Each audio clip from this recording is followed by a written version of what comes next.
إن الحمد لله نحمده ونستعينه ونستغفره ونعوذ بالله من شرور أنفسنا ومن سيئات أعمالنا من يهده الله فلا مضل له ومن يضلل فلا هادي له وأشهد أن لا إله إلا الله وحده لا شريك له وأشهد أن محمدا عبده ورسوله أما بعد فإن خير الحديث كتاب الله وخير الهدي هدي محمد صلى الله عليه وسلم وشر الأمور محدثاتها وكل محدثة بدعة وكل بدعة ضلالة وكل ضلالة في النار. أعوذ بالله من الشيطان الرجيم. يوم نقول لجهنم هل امتلأت وتقول هل من مزيد وأزلفت الجنة للمتقين غير بعيد هذا ما توعدون لكل أواب حفيظ من خشي الرحمن بالغيب وجاء بقلب منيب ادخلوها بسلام ذلك يوم الخلود لهم ما يشاءون فيها ولدينا مزيد. حاضرین جمعہ،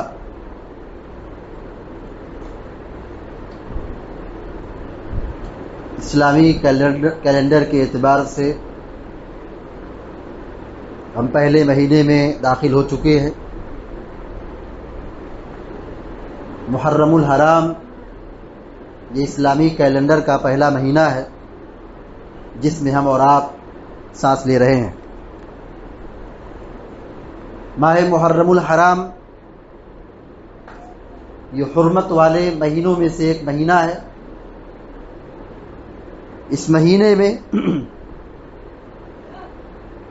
اللہ رب العالمین کی بندگی کرنا، نفلی روزے رکھنا، گناہوں سے بچنا یہ ہم سب سے ہر سال اور ہمیشہ مطلوب ہے. حرمت والے مہینے 4 ہیں. ان عدت الشہور عند اللہ 12 شہرا فی کتاب اللہ. اللہ رب العالمین نے فرمایا اللہ کی کتاب میں مہینوں کی تعداد 12 ہیں. منہا 4 حرم، ان میں 4 مہینے حرمت والے ہیں. اور پیارے نبی صلی اللہ علیہ وسلم نے ان حرمت والے مہینوں کی نشاندہی فرمائی. کہا 3 متوالیات، 3 مہینے لگاتار حرمت والے ہیں. ذوالقعدۃ وذوالحجۃ والمحرم، ذوالقعدہ کا مہینہ، ذوالحجہ کا مہینہ، محرم کا مہینہ. اور آپ نے آگے فرمایا رجب کا مہینہ جو جمادی الاخرہ اور شعبان کے بیچ میں ہوتا ہے. یہ 4 مہینے حرمت والے ہیں. مقصد کیا ہے؟ فلا تظلموا فیہن انفسکم. اللہ رب العالمین نے کہا ان مہینوں میں اپنے آپ پر ظلم نہ ڈھاؤ. ماہ محرم میں اور اس کے علاوہ جو حرمت والے مہینے ہیں ان میں اپنے آپ پر ظلم نہ ڈھاؤ. مفسرین یہ کہتے ہیں کہ اپنے آپ پر ظلم ڈھانے کا مطلب کیا ہے؟ حرام کر کے، گناہ کا کام کر کے، معصیت کر کے، اللہ کی نافرمانی کر کے اپنے آپ پر ظلم نہ ڈھاؤ. یعنی ان مہینوں میں ہماری اور آپ کی یہ ذمہ داری بنتی ہے کہ ہم خاص طور سے گناہوں سے بچیں. یہ محرم کا مہینہ اس کی بڑی اہمیت ہے. پیارے نبی صلی اللہ علیہ وسلم نے اس کو شہر اللہ قرار دیا ہے. یہ اللہ کا مہینہ ہے. پیارے نبی صلی اللہ علیہ وسلم فرماتے ہیں افضل الصیام بعد رمضان شہر اللہ المحرم. رمضان کے روزے کے بعد سب سے افضل روزہ اللہ کے مہینے محرم کا روزہ ہے. یعنی اس مہینے میں ہم سے جو مطلوب ہے کہ ہم نفلی روزے کا اہتمام کریں۔ شروع زمانے میں عاشورہ کا روزہ فرض تھا، مگر جب رمضان کا روزہ فرض ہوا تو اللہ کے نبی صلی اللہ علیہ وسلم نے یہ تعلیم دی کہ اب جو شخص چاہے روزہ رکھے، رکھنا ضروری نہیں ہے، فرض نہیں ہے۔ جیسے رمضان کا روزہ فرض ہے، اب عاشورہ کا روزہ اس طرح فرض نہیں ہے، لیکن پہلے فرض تھا۔ لیکن جب رمضان کا مہینہ فرض ہوا تو اللہ تبارک و تعالیٰ نے عاشورہ کے روزے کی فرضیت کو منسوخ کر دیا اور پھر یہ اختیار دے دیا جو چاہے روزہ رکھے اور جو رکھے گا اسے فضیلت حاصل ہوگی۔ ماہ محرم یہ وہ مہینہ ہے، اسی مہینے میں صحابہ اکرام مکۃ المکرمہ سے ہجرت کر کے مدینہ تشریف لے گئے۔ ہجرت اسلامی تاریخ کا یہ سب سے اہم ترین واقعہ ہے، ہجرت کا واقعہ۔ ہجرت کا مطلب کیا ہے؟ بولنا اور سننا تو بڑا آسان ہے، ہجرت کا کلمہ اور اس کا معنی اور مفہوم جاننا، سمجھنا، سمجھانا، بولنا بڑا آسان ہے، لیکن کرنا بڑا مشکل ہے کہ آدمی اللہ کے دین کی خاطر، اللہ کے دین کی سربلندی کے لیے، دین پر عمل کرنے کے لیے، شریعت پر چلنے کے لیے اپنی ساری زمین، جائیداد، پراپرٹی، گھر، مکان، کاروبار، بزنس، گھر، ماحول، گھرانہ، گاؤں، کنبہ، قبیلہ سب چھوڑ کر کے ایسی جگہ پر جا کے آباد ہو جانا جہاں دین پر چلنے میں آسانی ہے۔ صحابہ اکرام جو مکہ سے ہجرت کر کے مدینہ تشریف لائے، ہجرت کی شروعات اسی مہینے محرم سے ہوئی۔ اسی لیے عہد فاروقی میں جب یہ معاملہ پیش آیا کہ ہمارا بھی ایک کیلنڈر ہونا چاہیے، ہماری بھی ایک تاریخ ہونی چاہیے، کیونکہ ہمارے پاس، آپ کے پاس خطوط آتے ہیں، پتہ نہیں چلتا ہے کہ کب خط بھیجا گیا اور کب خط پہنچا ہے۔ صحابہ اکرام کے درمیان حضرت عمر بن خطاب رضی اللہ تعالی عنہ نے مشورہ کیا۔ مشورے میں بہت ساری باتیں آئیں، کسی نے کچھ کہا، کسی نے کچھ کہا، کسی نے کچھ کہا، مگر حضرت عمر بن خطاب رضی اللہ تعالی عنہ نے اس رائے کو قبول کیا، اس مشورے کو قبول کیا کہ ہماری تاریخ، ہمارا اسلامی کیلنڈر پہلا مہینہ ماہ محرم سے شروع ہوگا۔ کیوں؟ کیونکہ ہجرت کی تاریخ وہ تاریخ ہے جس کے نتیجے میں مسلمانوں کو، صحابہ اکرام کو عزت ملی، اسلام ترقی کیا۔ ہجرت یہ ٹرننگ پوائنٹ تھا ترقی کا۔ تو ہجرت کی یہ تاریخ ہمیں یاد دلاتی ہے محرم کا مہینہ کہ اس کے ذریعے سے اللہ تبارک و تعالیٰ نے صحابہ اکرام کو عزت عطا فرمائی اور اسلام کو ترقی عطا فرمائی۔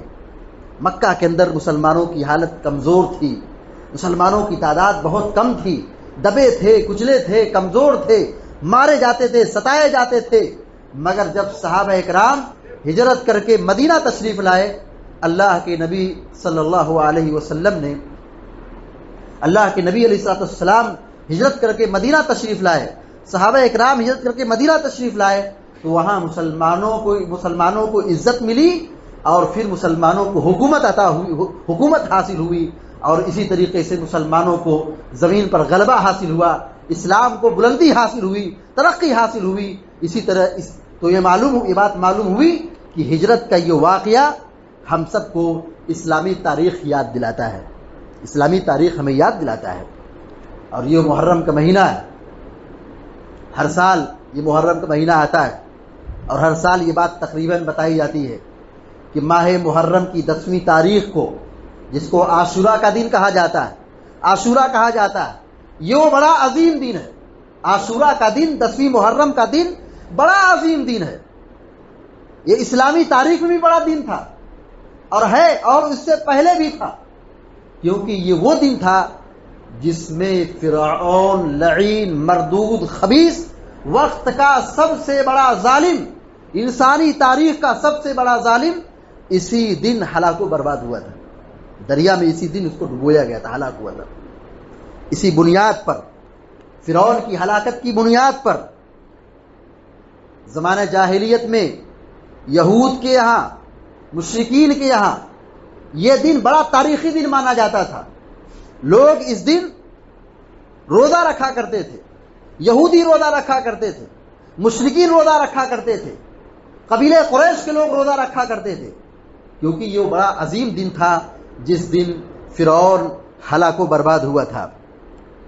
پیارے نبی صلی اللہ علیہ وسلم ہجرت کر کے جب مدینہ تشریف لائے تو یہودیوں کو روزہ رکھتے ہوئے دیکھا. پیارے نبی علیہ السلام نے پوچھا یہ کون سا دن ہے تم روزہ رکھتے ہو؟ یہودیوں نے کہا یہ وہ دن ہے جس دن فرعون ہلاک ہوا تھا تو موسیٰ علیہ السلام اور بنی اسرائیل کو بڑی خوشی حاصل ہوئی تھی، فرعون کے شر سے نجات پائے تھے لوگ، اس خوشی میں ہم لوگ روزہ رکھتے ہیں. اللہ کے نبی علیہ السلام نے کہا ہم تو زیادہ مستحق ہیں کہ ہم شکرانے کے طور پر روزہ رکھیں. پیارے نبی علیہ السلام نے روزہ رکھا اور صحابہ اکرام کو روزہ رکھنے کا حکم دیا. مسلمان روزہ رکھا کرتے تھے. اسی طریقے سے نبی علیہ السلام مکی زندگی میں تھے، وہاں پہ قبیلے قریش اور مشرکین اور کافرین یہ سب روزہ رکھا کرتے تھے. اور زمانہ جاہلیت کی ایک تاریخ رہی ہے کہ اسی روز خانہ کعبہ کا غلاف بدلا جاتا تھا. خانہ کعبہ کا غلاف عاشورہ کے روز بدلا جاتا تھا. کعبہ کو غلاف پہنایا جاتا ہے اور ایک قدیم روایت رہی ہے. اور اللہ کے نبی علیہ السلام کے زمانے میں بھی یہ چیز باقی تھی، عمل کی جاتی تھی، لہذا یہ کوئی غلط نہیں ہے. اگر یہ چیز غلط ہوتی، حرام اور بدعت ہوتی، اللہ کے نبی اس کو روکتے تھے، لیکن اللہ کے نبی نے روکا نہیں. نبی کے زمانے میں یہ چیز رائج تھی. نبی علیہ السلام نے اپنی آنکھوں سے دیکھا تھا کہ لوگ اس زمانے میں قیمتی ریشمی لباس کو پہناتے تھے، کعبہ کی دیواروں پر غلاف چڑھایا جاتا تھا. زمانے جاہلیت میں 10 تاریخ کو، 10 محرم کو، عاشورہ کے روز خانہ کعبہ کا غلاف تبدیل کیا جاتا تھا، سال میں بدلا جاتا تھا. اور اس سے پہلے ہمارے دور میں 9 محرم کو 9 ذی الحجہ کو بدلا جاتا تھا، یعنی عرفہ کے روز بدلا جاتا تھا. لیکن ابھی کچھ سالوں سے محرم کے مہینے میں 1 تاریخ کو خانہ کعبہ کا غلاف بدلا جا رہا ہے. بہرحال عاشورہ کا دن یہ بڑا تاریخی دن ہے. اس دن فرعون ہلاک ہوا تھا اور یہ اس دن کا روزہ رکھنا موسیٰ علیہ السلام سے ثابت ہے. بنی اسرائیل روزہ رکھا کرتے تھے، زمانہ جاہلیت میں لوگ روزہ رکھا کرتے تھے، اور اللہ کے نبی علیہ السلام بھی روزہ رکھا کرتے تھے. صحابہ اکرام کے چھوٹے چھوٹے بچے روزہ رکھا کرتے تھے. مدینہ میں اعلان ہوا روزہ رکھو، آج کا دن روزے کا دن ہے، روزہ رکھو. جب یہ اعلان ہوا عاشورہ کے روزے رکھنے کا، صحابہ اکرام روزہ رکھے، چھوٹے چھوٹے بچے روزہ رکھے. جب یہ روکتے تھے، بھوک اور پیاس سے روتے تھے، صحابہ اکرام ان کو کھلونے دیتے دیا کرتے تھے. بچے کھیلتے تھے اور اسی کھلونے میں وہ مگن ہو جایا کرتے تھے، بھول جاتے تھے. اور شام کے وقت جب سورج غروب ہوتا تھا، یہی بچے اپنے والدین کے ساتھ، اپنے سرپرستوں کے ساتھ روزہ افطار کیا کرتے تھے. بچے روزہ رکھا کرتے تھے. اس روزے کی بڑی اہمیت ہے، بڑی فضیلت ہے. پیارے نبی صلی اللہ علیہ وسلم سے سوال کیا گیا عاشورہ کے روزے کے حوالے سے. آپ نے فرمایا یکفر السنۃ الماضیہ، مسلم شریف کی روایت ہے کہ یہ عاشورہ کا روزہ یہ پچھلے 1 سال کے گناہوں کا کفارہ ہے. 1 سال کے گناہوں کو مٹا دیتا ہے، 1 سال کے گناہوں کو ختم کر دیتا ہے. صحابہ اکرام روزہ رکھا کرتے تھے، اللہ کے نبی صلی اللہ علیہ وسلم روزہ رکھا کرتے تھے. اللہ کے نبی علیہ السلام کی فضیلت اور آپ کا مقام اور مرتبہ کون نہیں جانتا ہے، مگر آپ روزہ رکھا کرتے تھے امت کو تعلیم دینے کے لیے، امت کو سکھانے کے لیے، درجات کی بلندی کے لیے، نیکی کمانے کے لیے. اور ہماری اور آپ کی کتنی بڑی ذمہ داری بنتی ہے کہ ہم انسان ہیں، گناہگار ہیں، سر سے لے کے پیر تک گناہوں میں ڈوبے ہوئے ہیں، اور ہمیں کتنا روزہ رکھنا چاہیے، کتنا نیک اعمال کرنا چاہیے. کیونکہ نیک اعمال کرنے سے گناہ مٹتے ہیں، گناہ معاف ہوتے ہیں. اللہ تبارک و تعالیٰ درجات کو جہاں بلند کرتا ہے، جہاں نیکی لکھتا ہے، وہیں ان نیکیوں اور عبادتوں کے ذریعے سے بندوں کے گناہوں کو مٹاتا ہے. ان الحسنات یذہبن السیئات، کہ اللہ تبارک و تعالیٰ فرماتا ہے نیکیاں یہ گناہوں کو مٹا دیتی ہیں، نیکیاں یہ گناہوں کا کفارہ ہوتی ہیں. دیکھیے ہم وضو بنائیں ہمارے گناہ معاف ہوتے ہیں، ہم نماز پڑھیں گناہ معاف ہوتے ہیں، رمضان کا روزہ رکھے گناہ معاف ہوتے ہیں، حج کریں گناہ معاف ہوتے ہیں، زکوٰۃ دیں گناہ معاف ہوتے ہیں، صدقہ دیں گناہ معاف ہوتے ہیں، صلہ رحمی کریں گناہ معاف ہوتے ہیں. جتنی بھی نیکیاں ہیں، ہر نیکی کی یہی تاثیر ہے کہ ثواب لکھا جاتا ہے، نیکی لکھی جاتی ہے، درجات بلند ہوتے ہیں اور گناہ مٹائے جاتے ہیں. نیکی کا یہ فائدہ ہے کہ گناہ مٹائے جاتے ہیں. تو ہم گناہوں میں ڈوبے ہوئے ہیں، گناہوں میں سرابور ہیں. تو ہماری اور آپ کی یہ ذمہ داری بنتی ہے کہ ہم ماہ محرم سے گزر رہے ہیں. اس مہینے میں روزہ رکھنا ایک عظیم عبادت ہے. ہمارے اسلاف اس مہینے کی بڑی قدر کرتے تھے اور اس کے عشرے میں روزے کا اہتمام کرتے تھے. اور یہ روزہ نفلی روزہ ضرور ہے لیکن ثواب اور فضیلت کے اعتبار سے بڑی اہمیت کا حامل ہے. ہمارے گناہوں کی مغفرت ہو جائے اور ہمیں کیا چاہیے؟ اور ہمیں کیا چاہیے؟ اللہ تعالیٰ ہم سے راضی ہو جائے، ہمارے گناہوں کو معاف کر دے، ہماری مغفرت ہو جائے. اس سے بڑھ کر کے اب کیا زندگی میں ہے؟ اس سے بڑھ کر کے کیا چیز ہمیں چاہیے؟ اللہ رب العالمین نے ہمیں ایسا دین دیا ہے، ایسی شریعت دی ہے جس میں بڑی آسانیاں ہیں، بڑی سہولت ہے. ہم کھائیں بھی، ہم سوئیں بھی، ہم عبادت بھی کریں، مال بھی کمائیں، مال خرچ بھی کریں، نیک اعمال بھی کریں، روزے کی پابندی کریں، نماز کی پابندی کریں. اللہ تعالیٰ نے اتنا آسان ہمیں دین دیا ہے.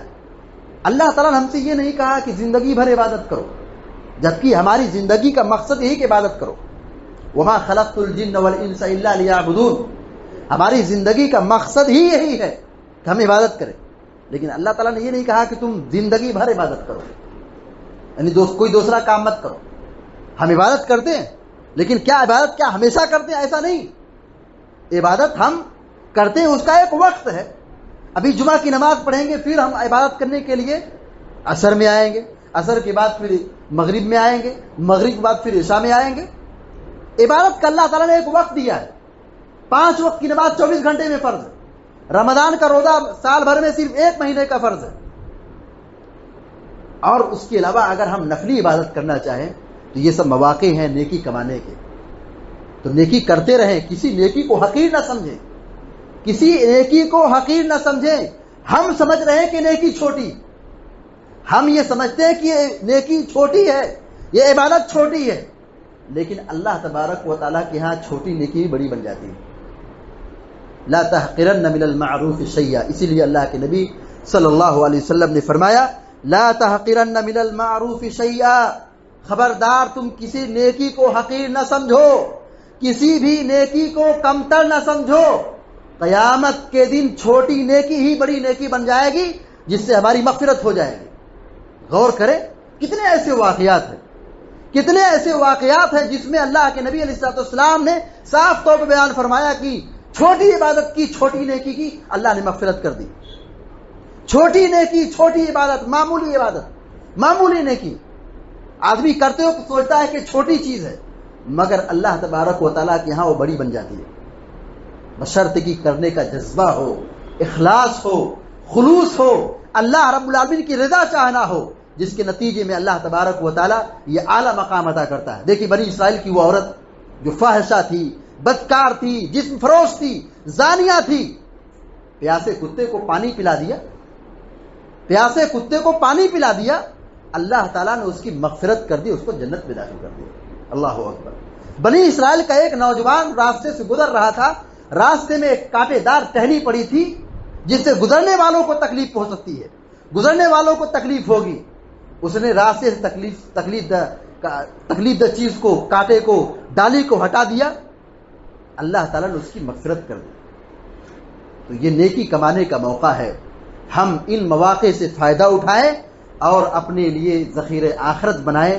یہی نیکیاں قیامت کی ہم کو فائدہ پہنچائیں گی، جہنم کی آگ سے ہمیں نجات دلائے گی اور اللہ کی رضا اور جنت کا حقدار بنائے گی. لہذا ہماری اور آپ کی ذمہ داری بنتی ہے کہ ہم ماہ محرم میں کثرت سے نیک اعمال کریں، بدعات اور خرافات سے بچیں، اور اپنے گھر والوں کو اور اپنے بال بچوں کو اور اپنی اولاد کو بدعات سے بچائیں، سنت سکھائیں، سنت کی تعلیم دیں، سنت بتائیں اور سنت پر جمنے کی نصیحت کریں. یہ فتنوں کا دور ہے. آج ماحول ایسا ہے، سماج ایسا ہے اور لوگوں کی اکثریت ایسی ہے کہ سنت پر چلنے والے، روزے کی پابندی کرنے والے، عاشورہ کے دن روزہ رکھنے والے بہت تھوڑے ہیں، اور بدعات اور خرافات کا سیلاب بہانے والے، بدعات پر چلنے والے خرافات کرنے والے، شیطانی کام کرنے والے، اس حرمت والے مہینے کی حرمت کو پامال کرنے والے بہت سارے لوگ ہیں۔ اسی مہینے میں لوگ صحابہ اکرام کی شان میں گستاخی کرتے ہیں، اسی مہینے میں لوگ ایسی ایسی خرافات بکواس کرتے ہیں، صحابہ اکرام کی شان میں ایسی الزامات لگاتے ہیں۔ ہماری اور آپ کی ذمہ داری بنتی کہ اپنے بچوں کو صحابہ کی عظمت سکھائیں، صحابہ کی محبت بٹھائیں ان کے دلوں میں، اور سنت بتائیں، اور بدعات سے ان کو دور رکھنے کی کوشش کریں، کیونکہ بدعات بڑی خطرناک چیز ہے۔ سنت پر چلنے پر جنت ملتی ہے، اور بدعات پر چلنے سے آدمی گمراہ ہوتا ہے اور جہنم رسید ہوتا ہے۔ اللہ کے نبی علیہ الصلوۃ والسلام اپنے ہر جمعے کے خطبے میں یہ ضرور اپنے خطبے میں پڑھتے تھے، اما بعد فإن خیر الحدیث کتاب اللہ وخیر الہدی ہدی محمد صلی اللہ علیہ وسلم وشر الامور محدثاتها وكل محدثة بدعة وكل بدعة ضلالة وكل ضلالة في النار۔ آپ کیا کہتے تھے؟ سنو، سب سے بہترین بات اللہ کی کتاب ہے، اللہ کی بات ہے، اور سب سے بہترین طریقہ محمد رسول اللہ صلی اللہ علیہ وسلم کا طریقہ ہے، اور سب سے بدترین کام دین میں کیا ہے؟ بدعت ایجاد کرنا، نئی نئی چیزوں کو ایجاد کرنا ہے۔ اور یہ محرم یہ حق اور باطل میں فرق کرنے والا مہینہ ہے، سنی اور بدعتی میں فرق کرنے والا مہینہ ہے۔ کون سنت پر چلتا ہے اور کون بدعت پر چلتا ہے، یہ مہینہ فرق کرنے والا ہے۔ اللہ کے نبی علیہ الصلوۃ والسلام کہتے ہیں دین میں سب سے بدترین چیز بدعت ایجاد کرنا ہے، اور ہر بدعت گمراہی ہے، اور ہر گمراہی جہنم میں لے جانے والی ہے۔